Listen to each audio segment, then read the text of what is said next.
অনেক বাজে কাগজ রয়েছে, আমি এগুলো নেব মা। হ্যাঁ, কি রকম কাগজ জানি না, কিন্তু অনেক রকম কালারের রয়েছে, যেমন হলুদ, তারপরে কমলা, তারপরে নীল, তারপরে এটা বেগুনি, অনেক রকম কালারের রয়েছে, আমি এগুলো নেব মা। কমলা, হলুদ, নীল, নিশ্চয়ই কোনো বাজে কাগজ রয়েছে। আচ্ছা ঠিক আছে, নিয়ে গিয়ে খেল, যা যা খেল।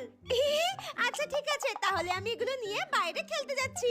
রিন্টি, পিঙ্কি, পিঙ্কি সবার সাথে গিয়ে খেলবো, ঠিক আছে মা? আচ্ছা ঠিক আছে, বাইরে খেলতে যাবি যা, কিন্তু তাড়াতাড়ি কিন্তু বাড়ি চলে আসবি। ওদের সাথে কিন্তু ঝগড়া করবি না, তাড়াতাড়ি চলে আসবি খেলে। হ্যাঁ হ্যাঁ হ্যাঁ, তাড়াতাড়ি চলে আসবো, তাড়াতাড়ি চলে আসবো, ঝগড়া করবো না। তাড়াতাড়ি যাই। আমি তো ভাবতেই পারিনি ওই বাজে কাগজগুলো দিয়ে এত খাবার পাবো।